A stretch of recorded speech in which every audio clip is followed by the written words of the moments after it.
2024년 9월 23일 월요일 아침을 여는 생명의 큐티 시간입니다. 오늘 말씀은 느헤미야 11장 10절에서 21절 말씀으로 예배를 섬기며 성전을 관리하는 사람들이라는 제목으로 함께 말씀을 나누겠습니다. 자, 오늘 말씀 들어가기 앞서 어제 말씀 좀 간단하게 볼까요? 자, 성벽이 완성이 되었지만 이스라엘 백성들은 예루살렘 안에 들어가서 사는 것을 그다지 좋아하지 않았어요.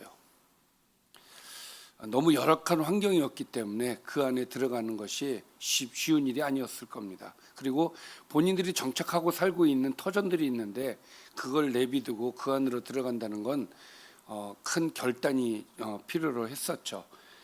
그래서 머뭇거리는 이런 이스라엘 백성들의 모습을 보고 느헤미야는 이제 이스라엘 백성들을 어떻게 예루살렘 안에 들어가서 정착시킬까 나름대로 고민을 하다가 자원자를 받게 되어지고 그 다음에 제비를 뽑아서 10분의 1은 예루살렘에 거주하게 하죠. 그리고 나머지 10분의 9는 각각 자기 성읍에 거주할 수 있도록 하게 합니다. 그리고 이제 예루살렘에 거주한 사람들의 명단이 이제 공개가 되죠. 어제 말씀에는 유다 자손과 베냐민 자손들의 명단이었습니다. 유다 자손에서는 아다야 집안과 마세야 집안 그리고 베레스 자손이 468명이었다. 그리고 베냐민 자손에서는 살루, 갑베 그리고 살레 집안 등 모두 928명이었다. 그리고 요엘과 유다는 감독과 부감독이 되었다는 것이 어제 말씀이었어요. 자, 오늘도 계속해서 이제 예루살렘에 들어간 사람들의 명단이 공개가 됩니다. 자, 오늘은 10절부터 14절까지의 말씀은 제사장들의 명단이에요. 어떤 제사장들이 들어갔는지에 대한 명단이 나오는데 10절에 보니까 제사장 중에는 요야립의 아들 여다야와 야긴 이 두 사람이 거론이 돼요. 또 하나님의 전을 맡은 자 스라야니 그는 hil기야의 아들이요 무슬렘의 손자요 사독의 증손이요 무라요스의 현손이요 아이두베의 오대손이었다라고 이야기를 해요. 자, 스라야가 등장을 하죠. 또 전에서 일하는 그들의 형제니 모두 822명이 이제 예루살렘으로 들어갔다는 이야기죠. 자, 여기에서 얘기하는 그 하나님의 전을 맡은 자, 또 그 전에서 일하는 이게 명확하게 하나님의 전을 맡은 것과 전에서 일하는 것이 어떻게 구분이 되는지는 잘 모르겠어요. 그러나 중요한 것은 이 두 부류는 전에서 일하는 하나님의 성전 안에서 일하는 사람이었다라는 것이죠. 자, 그 다음에 또 아다야니 그는 여로함의 아들이요 블라야의 손자요 암시의 증손이요 스가랴의 현손이요 바스올의 오대손이요 말기야의 육대손이다. 자, 여기 10절부터 12절까지 보면은 여다야, 야긴, 스라야, 아다야 이 사람들은 제사장 그룹의 지도자들을 이야기하는 겁니다. 자, 그래서 12절까지 보았습니다. 자, 이제 13절 또 보겠습니다. 계속해서 여기 거론되는 사람들은 제사장들의 이름이에요. 또 그 형제의 족장된 자인이 모두 242명이요. 제사장들 중에는 족장의 역할을 한 사람들도 있었어요. 또 아마세니 그는 아사렐의 아들이요 아흐세의 손자요 무실레못의 증손이요 임멜의 현손이며 14절입니다. 또 그들의 형제의 큰 용사들이니 모두 128명이라. 마지막으로 하그돌림의 아들 삽디엘이 그들의 감독이 되었느니라. 자, 이렇게 해서 그 외의 장소에서 사역하는 자 242명 플러스 128명 그렇게 해서 370명의 이름 이제 사람의 거론이 되는 거예요. 그래서 이 사람들은 성전 안이 아니라 그 외의 장소에서 일을 한 제사장들이었다라는 것이죠. 자, 이렇게 제사장들은 다양한 역할을 맡았던 것으로 보여져요. 그들 중에는 그 큰 용사도 14절에 보니까 등장을 하죠.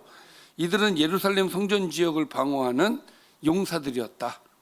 예루살렘이 그 당시에는 상당히 불안정했기 때문에 다른 지방에서 옮겨온 자들과 함께 제사장들도 방어의 임무를 맡아야 되는 그런 상황이었던 것으로 보여집니다. 어쨌든 제사장들은 족장이나 감독 등 다양한 역할을 맡았다라고 하는 것이 14절까지의 말씀이에요. 자, 15절부터 18절까지의 말씀은 레위 사람들의 명단이 등장이 됩니다. 자, 레위 사람 중에는 스마야. 자, 이 스마야는 그는 하숲의 아들이고 아스리감의 손자고 하사베아의 증손이고 분니의 현손. 자, 그래서 스마야가 거론이 되어지죠. 자, 레위 사람들도 성전 바깥일, 기도할 때 감사하는 말씀을 인도하는 일 등 다양한 분야에서 활동을 하게 돼요. 그만큼 성전이 활발하게 운영되고 있었음을 알려주는 그런 내용이기도 합니다.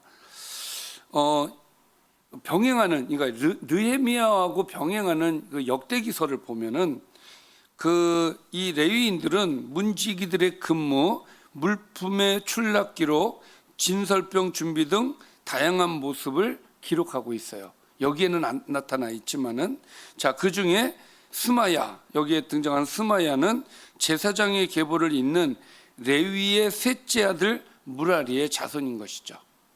자, 이렇게 해서 스마야에 대한 이야기고요.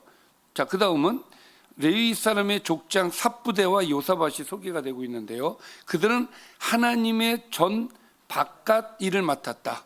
그러니까 전 안의 일을 맡은 사람이 있고 전 바깥의 일을 맡은 사람들이 있었다는 거예요. 그러니까 이것은 제사장도 마찬가지고 레위인들도 마찬가지였다. 자, 삽부대와 요사밭은 하나님의 전 바깥 일을 맡았는데 아마도 성전 물품을 구입하고 성전에 필요한 식량을 저장하고 성전 건물과 재산을 관리하는 등의 일을 담당했을 것으로 보여져요. 자, 그 다음 17절 마따냐의 이야기인데 또 아삽의 증손 삽디의 손자 미가의 아들 마따냐이니 그는 기도할 때 감사하는 말씀을 인도하는 자가 되었고, 자, 여기 보면은 기도할 때 뭐를 한다고요? 감사하는 말씀을 인도하는 자. 이게 뭘까라는 생각이 들죠. 그렇죠? 기도를 할 때 감사하는 말씀을 인도하는 자가 되었고, 형제 중에 박뷰가가 있는데 그 사람은 버금이 되었다. 자, 이 말씀을 보면 마따냐는 그 감사의 말씀을 인도하는 자로 소개가 되고 있는데 그의 중조부가 이름이 뭐예요? 아삽이죠. 자, 그 아삽의 증손 이렇게 되어 있잖아요. 자, 아삽이 뭐 하는 사람이었나요? 다윗 시대 예배 음악을 담당했던 사람이에요. 이 아삽이. 그래서 아삽과 연관해서 생각을 해보면 아마도 이것은 성전 음악의 계보를 이어간 것으로 보여져요. 그러니까 성전 안에서 음악을 맡은 자. 그러니까 히브리어로 이 본문을 직역하면 이렇게 직역이 됩니다. 그는 기도할 때에 찬양하기를 시작하는 우두머리가 되었다. 그러니까 기도할 때 찬양을 하는 그런 역할을 했다라고 하는 것이죠. 그러니까 여기에 보면은 말씀을 인도하는 자라고 얘기했는데 감사하는 말씀을 인도하는 자라기보다는 찬양을 기도할 때 옆에서 도와주는 그런 역할을 했던 것으로 보여지고, 박부갸는 이 마따냐가 주지휘자였다면은 박부갸는 부지휘자로 보면은 비슷하지 않을까라는 생각이 좀 들어요. 자, 또 여두둔의 증손 갈랄의 손자 삼모의 아들 압다가 등장을 하죠. 자, 압단이, 자, 18절 거룩한 성의 레위 사람은 모두 284명이 이제 들어가게 되어지죠. 자, 248명이라고 하는 거 보니까 레위 사람들은 많이 못 들어갔구나라는 생각을 해보게 돼요. 왜냐하면은 제사장들은 1000명 이상이 들어갔거든요. 사실 제사장들보다 더 많은 인원이 레위 사람들이 들어가야 되는데 많은 레위 사람들이 들어가지를 않았어요. 매우 적은 숫자죠.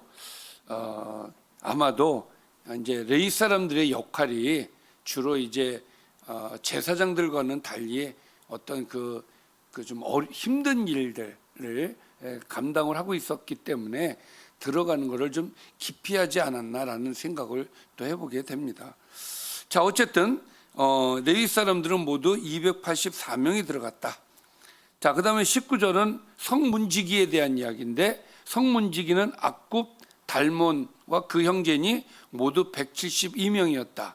자, 그러니까 이 성벽을 지키는 일도 해야 됐기 때문에 이 사람들이 와서 성문지기 역할을 했다는 것인데 이 성문지기도 레위 사람들이에요. 그러니까 전통적으로 성막이나 성의 문지기는 레위 사람들이 담당을 했어요. 그래서 이 성문지기 악굽과 달몬이 성전 문지기 역할도 감당을 한 것으로 보여지는 것이죠.